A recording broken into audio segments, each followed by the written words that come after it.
ನಿಮ್ಮೆಲ್ಲರಿಗೂ Kushal Kannada YouTube channel ತರಗತಿಯ ಪಾಠ ಡಾಕ್ಟರ್ ರಾಜ್ಕುಮಾರ್. ಇದು 4ನೇ ಪಾಠ. ಕವಿ ಬಂದು ದೊಡ್ಡ ಹುಲ್ಲೂರು ರುಕ್ಕೋಜಿ ರಾವ್ರವರು. ಇಲ್ಲಿ ಕವಿ ಪರಿಚಯವನ್ನು ನಾವು ಫಸ್ಟು ತಿಳ್ಕೊಂಬಿಡೋಣ. ಶ್ರೀಯುತ ದೊಡ್ಡ ಹುಲ್ಲೂರು ರುಕ್ಕೋಜಿ ರಾವ್ರವರು 1958ರಲ್ಲಿ ಬೆಂಗಳೂರು ಗ್ರಾಮಾಂತರ ಜಿಲ್ಲೆ ಹೊಸಕೋಟೆ ತಾಲೂಕಿನ ದೊಡ್ಡ ಹುಲ್ಲೂರಿನಲ್ಲಿ ಜನಿಸಿದವರು. ಇವರು ರಂಗಭೂಮಿ, ಚಲನಚಿತ್ರ ಮತ್ತು ಬರವಣಿಗೆಗಳು ಇವರ ಆಸಕ್ತಿಯ ಕ್ಷೇತ್ರಗಳು ಮತ್ತು ಹಲವಾರು ವಾರಪತ್ರಿಕೆಗಳಲ್ಲಿ ಪತ್ರಕರ್ತರಾಗಿಯೂ ಸೇವೆ ಸಲ್ಲಿಸಿದ್ದಾರೆ. ಚಲನಚಿತ್ರಗಳಿಗೆ ಚಿತ್ರಕಥೆ, ಸಂಭಾಷಣೆ ರಚಿಸಿ ಪ್ರಶಸ್ತಿ ಗಳಿಸಿದ್ದಾರೆ. ಡಾಕ್ಟರ್ ರಾಜ್ಕುಮಾರ್ ಸಮಗ್ರ ಜೀವನ ಚರಿತ್ರೆಯನ್ನು ಅಭೂತಪೂರ್ವವಾಗಿ ಚಿತ್ರಸಹಿತವಾಗಿ ರಚಿಸಿ 2 ಮಹಾಸಂಪುಟಗಳಲ್ಲಿ ಹೊರತರುವ ಮೂಲಕ ದಾಖಲೆ ನಿರ್ಮಿಸಿದ್ದಾರೆ. ಸದನದಲ್ಲಿ ಸಿದ್ಧಲಿಂಗಯ್ಯ ಎಂಬ ಕೃತಿಯನ್ನು 2 ಸಂಪುಟಗಳಲ್ಲಿ ಹೊರತಂದಿದ್ದಾರೆ. ರಾಜ್ಕುಮಾರ್ ಅವರ ನಿಕಟವರ್ತಿಯಾಗಿದ್ದ ಶ್ರೀಯುತರ ಡಾಕ್ಟರ್ ರಾಜ್ಕುಮಾರ್ ಸಮಗ್ರ ಜೀವನ ಚರಿತ್ರೆ ಕೃತಿಯಿಂದ ಪ್ರಸ್ತುತ ಗದ್ಯ ಭಾಗವನ್ನು ಸಂಗ್ರಹಿಸಿ ಕೊಡಲಾಗಿದೆ. ಇಲ್ಲಿ ಇವರು ಹೊಸಕೋಟೆ ತಾಲೂಕಿನ ದೊಡ್ಡ ಹುಲ್ಲೂರಿನಲ್ಲಿ ಜನಿಸಿದರು. ಇವರು ಜನಿಸಿದ ವರ್ಷ ಬಂದು 1958. ಇವರು ರಂಗಭೂಮಿ, ಚಲನಚಿತ್ರ, ಬರವಣಿಗೆಗಳು ಹಲವಾರು ಕ್ಷೇತ್ರಗಳಲ್ಲಿ ಇವರು ಪ್ರಶಸ್ತಿಯನ್ನು ಗಳಿಸಿದ್ದಾರೆ ಮತ್ತು ಸೇವೆಯನ್ನು ಕೂಡ ಸಲ್ಲಿಸಿದ್ದಾರೆ. ಇವರು ಡಾಕ್ಟರ್ ರಾಜ್ಕುಮಾರ್ ಸಮಗ್ರ ಜೀವನ ಚರಿತ್ರೆಯನ್ನು ಅಭೂತಪೂರ್ವಕವಾಗಿ ಚಿತ್ರಸಹಿತವಾಗಿ ಏನು ಮಾಡಿದ್ದಾರೆ, ರಚಿಸಿದ್ದಾರೆ ಮಹಾಸಂಪುಟಗಳಲ್ಲಿ. ಅದನ್ನು ಸದನದಲ್ಲಿ ಸಿದ್ಧಲಿಂಗಯ್ಯ ಎಂಬ ಕೃತಿಯನ್ನು 2 ಸಂಪುಟಗಳಲ್ಲಿ ಕೂಡ ಹೊರಗೆ ತಂದಿದ್ದಾರೆ. ರಾಜ್ಕುಮಾರ್ ಅವರ ನಿಕಟವರ್ತಿಯಾಗಿದ್ದ ಶ್ರೀಯುತರ ಡಾಕ್ಟರ್ ರಾಜ್ಕುಮಾರ್ ಸಮಗ್ರ ಜೀವನ ಚರಿತ್ರೆ ಎಂಬ ಕೃತಿಯಿಂದ ಡಾಕ್ಟರ್ ರಾಜ್ಕುಮಾರ್ ಎಂಬ ಗದ್ಯ ಭಾಗವನ್ನು ಕೂಡ ಸಂಗ್ರಹಿಸಲಾಗಿದೆ. ಇಲ್ಲಿ ಪ್ರವೇಶಕ್ಕೆ ಹೋಗೋಣ ನಾವು. ಬಡತನ ಮತ್ತು ಆರ್ಥಿಕ ಸಾಮಾಜಿಕ ಬೆಂಬಲವಿಲ್ಲದ ಕೌಟುಂಬಿಕ ಹಿನ್ನೆಲೆಯಿಂದ ಬಂದ ಅನೇಕ ವ್ಯಕ್ತಿಗಳು ತಮ್ಮ ಪ್ರತಿಭೆ ಮತ್ತು ಸಾಮರ್ಥ್ಯಗಳಿಂದ ನಕ್ಷತ್ರಗಳಂತೆ ಬೆಳಗಿದ್ದಾರೆ. ಅಂದರೆ ಏನು? ಬಡತನ ಮತ್ತು ಆರ್ಥಿಕ ಸಾಮಾಜಿಕ ಬೆಂಬಲವಿಲ್ಲದ ಅಂದರೆ ನಮಗೆ ಬ್ಯಾಕ್ ಬೋನ್ ಅನ್ನೋದು ಇಲ್ಲದೆ ಕೌಟುಂಬಿಕ ಹಿನ್ನೆಲೆಯಿಂದ ಬಂದ ಅನೇಕ ವ್ಯಕ್ತಿಗಳು ಅಂದರೆ ಕುಟುಂಬದ ಹಿನ್ನೆಲೆಯಿಂದ ಬಂದ ಅನೇಕ ವ್ಯಕ್ತಿಗಳು ನಮಗೇನು ಮಾಡಿದ್ದಾರೆ, ಪ್ರತಿಭೆ ಮತ್ತು ಸಾಮರ್ಥ್ಯಗಳಿಂದ ನಕ್ಷತ್ರಗಳಂತೆ ಬೆಳಗಿದ್ದಾರೆ. ಅವರು ಆ ಪ್ರತಿಭೆ ಮತ್ತು ಅವರ ಸಾಮರ್ಥ್ಯದಿಂದ ಏನು ಮಾಡಿದ್ದಾರೆ, ನಕ್ಷತ್ರಗಳ ಥರ ಬೆಳಗಿದ್ದಾರೆ. ಇಂತಹವರ ಬದುಕಿನ ಪುಟಗಳನ್ನು ಅವಲೋಕಿಸಿದಾಗ, ಇಂತಹವರ ಆ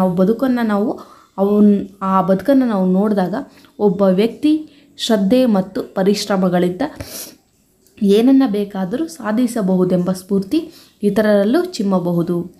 ಒಬ್ಬ ವ್ಯಕ್ತಿ ಶ್ರದ್ಧೆಯಿಂದ ಮತ್ತು ಅವನ ಪರಿಶ್ರಮದಿಂದ ಏನನ್ನು ಬೇಕಾದರೂ ಕೂಡ ಸಾಧಿಸ್ಕೋಬಹುದು. ಅವನ ಸ್ಫೂರ್ತಿ ಇತರರಲ್ಲೂ ಕೂಡ ನಾವು ಚಿಮ್ಮಬಹುದು.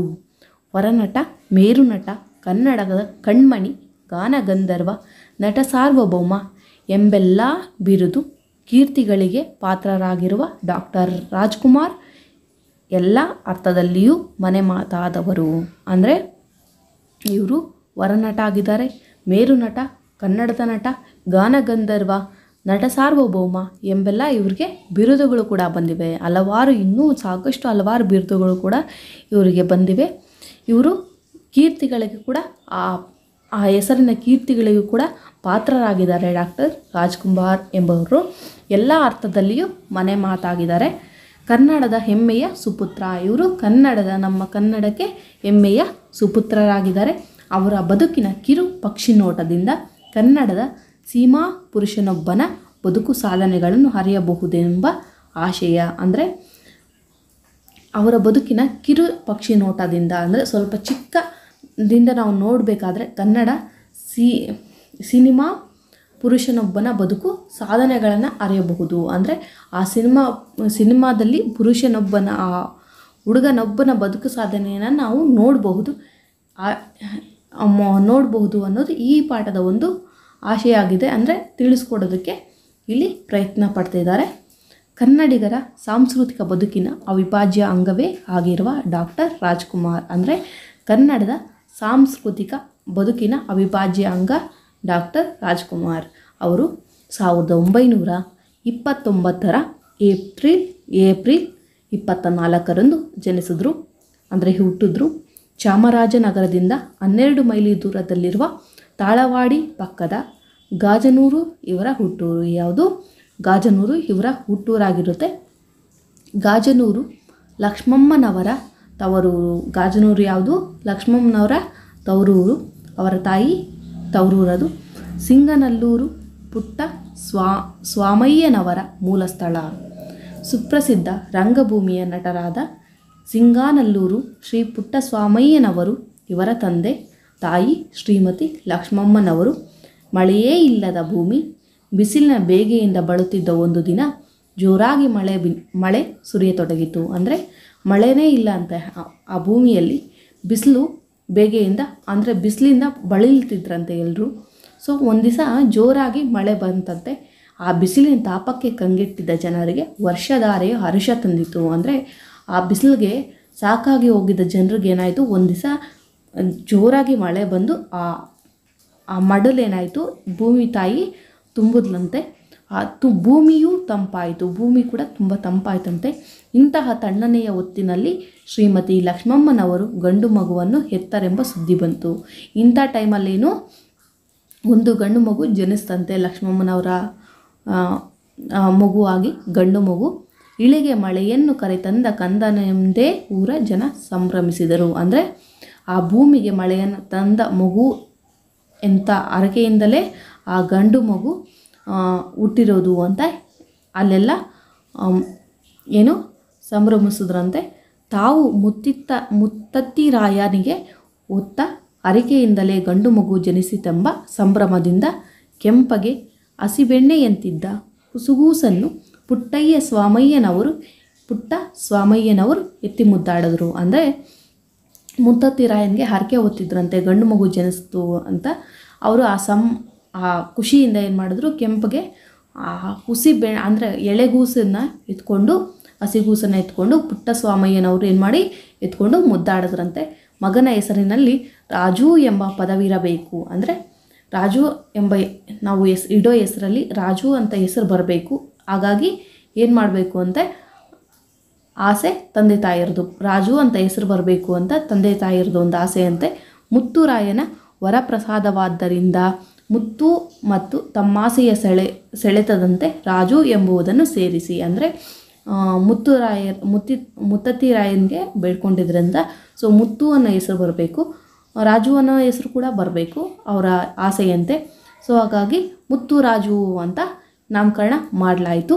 ಎಲ್ಲರ ಕಣ್ಮಣಿಯಾಗಿ ಮುತ್ತುರಾಜ ಬೆಳೆದನು. ಎಲ್ಲರ ಕಣ್ಮಣಿಯಾಗಿ ಏನು ಮಾಡ್ದ, ಮುತ್ತುರಾಜ ಬೆಳೆದ. ಮುತ್ತುರಾಜುವಿನ ಬಹುತೇಕ ಬಾಲ್ಯವು ದೊಡ್ಡ ಗಾಜನೂರು ಹಾಗೂ ಸುತ್ತಮುತ್ತಲಿನ ಹಳ್ಳಿಗಳಿಗೆ ಕಳೆಯಿತು. ಅಂದರೆ ಮುತ್ತುರಾಜುವಿನ ಬಹುತೇಕ ಬಾಲ್ಯ ಅಂದರೆ ಸ್ವಲ್ಪ ಜಾಸ್ತಿ ಬಾಲ್ಯ ಏನಾಯಿತು, ದೊಡ್ಡ ಗಾಜನೂರು ಮತ್ತು ಸುತ್ತಮುತ್ತಲಿನ ಹಳ್ಳಿಗಳಲ್ಲೇ ಅಲ್ಲೇ ಕಳೀತು. ತೀರಾ ಅಪರೂಪಕ್ಕೆ ನೋಡುತ್ತಿದ್ದ ದೊಡ್ಡ ಊರೆಂದರೆ ನಂಜನಗೂಡು. ದೊಡ್ಡ ಊರಂದರೆ ಯಾವುದು? ನಂಜನಗೂಡು. ಅಲ್ಲಿ ನೋಡ್ತಾ ಇದ್ದಿದ್ದು. ಇನ್ನು ಅಪರೂಪಕ್ಕೆ ಮೈಸೂರಿನ ದರ್ಶನವೂ ಆಗುತ್ತಿತ್ತು. ಅಪರೂಪಕ್ಕೇನು ಮೈಸೂರಿನ ದರ್ಶನ ಕೂಡ ಆಗ್ತಾಯಿತ್ತಂತೆ. ಬಾಲ್ಯವು ಸಮೃದ್ಧವಾಗಿದ್ದಿತು. ಅಂದರೆ ಬಾಲ್ಯವು ಸಮೃದ್ಧವಾಗಿತ್ತು ಅಂದರೆ ಬಾಲ್ಯದಲ್ಲಿ ಏನು ಕಷ್ಟ ಇರಲಿಲ್ಲ, ಆರಾಮಾಗಿ ನಡೀತಾ ಹೋಗ್ತಾ ಇತ್ತು. ಹಳ್ಳಿಯಲ್ಲಿ ಹುಟ್ಟಿದ ಯಾರೇ ಆದರೂ ಬಡತನ, ಹಸಿವು, ಜಗಳ, ಜಾತ್ರೆ, ಪೂಜೆ, ಉತ್ಸವ, ಹೊಲ, ತೋಟ, ಕಾಡು, ತೊರೆ, ಬಂಧು ಬಳಗ, ತಾಯಿಯ ವಾತ್ಸಲ್ಯ ಧಾರೆ ಇವೆಲ್ಲ ಸಹಜವಾಗಿ ಒದಗಿ ಬರುವ ಭಾಗ್ಯಗಳು. ಅಂದರೆ ಹಳ್ಳಿಯಲ್ಲಿ ಹುಟ್ಟಿರೋರು ಯಾರೇ ಆಗಲಿ ಬಡತನ ನೋಡಿರ್ತಾರೆ, ಹಸಿವನ್ನು ನೋಡಿರ್ತಾರೆ, ಜಗಳವನ್ನು ನೋಡಿರ್ತಾರೆ, ಜಾತ್ರೆಯನ್ನು ನೋಡಿರ್ತಾರೆ, ಪೂಜೆ ಮಾಡೋದನ್ನು ನೋಡಿರ್ತಾರೆ, ಉತ್ಸವವನ್ನು ನೋಡಿರ್ತಾರೆ, ಹೊಲವನ್ನು ನೋಡಿರ್ತಾರೆ, ತೋಟವನ್ನು ನೋಡಿರ್ತಾರೆ, ಕಾಡು ತೊರೆ ಈ ಥರ ಬಂಧು ಬೆಳಗ ಅವರೆಲ್ಲನೂ ತಾಯಿಯ ವಾತ್ಸಲ್ಯ ಕೂಡ ನೋಡಿದ್ದಾರೆ. ಇವೆಲ್ಲ ಸಹಜವಾಗಿ ಒದಗಿ ಬರುವ ಭಾಗ್ಯಗಳು. ಏನು ಹಳ್ಳಿಯಲ್ಲಿ ಹುಟ್ಟಿದ್ರಿಂದ ಮುತ್ತುರಾಜನು ಇವೆಲ್ಲವನ್ನು ಅನುಭವಿಸಿ ಬಾಲ್ಯವನ್ನು ಕೊಂಡ ಭಾಗ್ಯವಂತನೇ. ಅಂದರೆ ಆ ಬಾಲ್ಯವನ್ನು ಅದನ್ನು ನೋಡಿ ಎಲ್ಲವನ್ನು ಕಲ್ಕೊಂಡುವಂತಹ ಭಾಗ್ಯವಂತ ಅವನು. ಹಿರಿಪುರದ ಸರ್ಕಾರಿ ಶಾಲೆಗೆ ಮುತ್ತುರಾಜನನ್ನು ಸೇರಿಸಿದರು. ಎಲ್ಲಿ ಸೇರಿಸಿದ್ರು ಅಂದರೆ ಹಿರಿಪುರದ ಸರ್ಕಾರಿ ಶಾಲೆಗೆ ಮುತ್ತುರಾಜನನ್ನು ಸೇರಿಸಿದ್ರು. ಮುತ್ತುರಾಜನ ದೇಹ ಮಾತ್ರ ಶಾಲೆಯಲ್ಲಿರುತ್ತಿತ್ತು. ಅಂದರೆ ಅವನು ಮುತ್ತುರಾಜನು ಕೂತ್ಕೊಳ್ತಿದ್ದಿದ್ದು ಮಾತ್ರ ಶಾಲೆಯಲ್ಲೇ, ಆದರೆ ಮನಸ್ಸು ಮಾತ್ರ ಹೊರಗಿರ್ತಿತ್ತಂತೆ. ಕುಟುಂಬದ ಬಡತನವು ಕಾರಣವಾಗಿ ವಿದ್ಯಾಭ್ಯಾಸ ಬಾಲ್ಯದಲ್ಲಿಯೇ ನಿಂತು ಹೋದುದರಿಂದ, ಅಂದರೆ ಕುಟುಂಬದ ಸ್ವಲ್ಪ ಕಷ್ಟದಿಂದ ಏನಾಯಿತು, ವಿದ್ಯಾಭ್ಯಾಸ ಕೂಡ ಬಾಲ್ಯದಲ್ಲೇ ಅಂದರೆ ಸ್ಕೂಲ್ಗೆ ಹೋಗೋದನ್ನು ನಿಲ್ಲಿಸಿದ್ರಂತೆ. ಬಾಲಕನಾಗಿರುವಾಗಲೇ ತಂದೆಯ ಜೊತೆ ರಂಗಭೂಮಿಗೆ ಬಂದರು. ಅಂದರೆ ಆ ಚಿಕ್ಕವರಿದ್ದಾಗಿಂದನೇ ಅವರು ರಂಗಭೂಮಿಗೆ ಹೋದ್ರಂತೆ. ಖ್ಯಾತ ರಂಗ ನಟರೆನಿಸಿದ್ದ ಪುಟ್ಟಸ್ವಾಮಯ್ಯನವರು ಮಗನಿಗೆ ಮನೆಯಲ್ಲಿಯೇ ಹಾಡುಗಾರಿಕೆ ಮತ್ತು ಅಭಿನಯದ ಪಾಠ ಹೇಳಿಕೊಟ್ರು. ಅಂದರೆ ಖ್ಯಾತ ಅಂದರೆ ಪ್ರಖ್ಯಾತಿಯಾಗಿದ್ದ ರಂಗನಟರೆನಿಸಿದ್ದ ಅವರೇ ಪುಟ್ಟಸ್ವಾಮಯ್ಯನವರು ಏನು ರಂಗಭೂಮಿಯಲ್ಲಿ ನಟಿಸ್ತಿದ್ರಂತೆ ಆಗ. ಸೊ ಅವರೇ ಮಗನಿಗೆ ಏನು ಮಾಡ್ತಾಯಿದ್ರು, ಹಾಡುಗಾರಿಕೆ ಆಡೋದನ್ನು ಮತ್ತು ಅಭಿನಯ ಮಾಡೋದನ್ನು ಹೇಳ್ಕೊಡ್ತಿದ್ರು, ಪಾಠ ಮಾಡಿಕೊಳ್ತಿದ್ರು. ಮುತ್ತುರಾಜನ ಮಾವಂದಿರಾದ ಅಪ್ಪಾಜಿ ಗೌಡರು ಹಾಗೂ ಸಣ್ಣೇಗೌಡರಿಂದ ಸಂಗೀತ ಪಾಠವಾಯಿತು. ಮಾವಂದರು ಅಪ್ಪಾಜಿ ಗೌಡರು ಮತ್ತು ಸಣ್ಣೇಗೌಡರಿಂದ ಅವ್ರಿಗೇನಾಯಿತು, ರಾಜ್ಕುಮಾರರವ್ರಿಗೆ ಸಂಗೀತ ಪಾಠ ಕೂಡ ಆಯಿತು. ಇವತ್ತಿಗೆ ಇಷ್ಟು ಸಾಕು. ನೆಕ್ಸ್ಟ್ ಕ್ಲಾಸಿಂದ ಈ ಪ್ಯಾರಾದಿಂದ ಸ್ಟಾರ್ಟ್ ಮಾಡ್ತೀನಿ. ಸೊ ಅರ್ಥ ಆಗಲಿಲ್ಲ ಅಂದರೆ ಆದಷ್ಟು ಕಮೆಂಟ್ ಮಾಡಿ, ಅರ್ಥ ಆಗೋಗಿ ಹೇಳೋದಕ್ಕೆ ಟ್ರೈ ಮಾಡ್ತೀನಿ.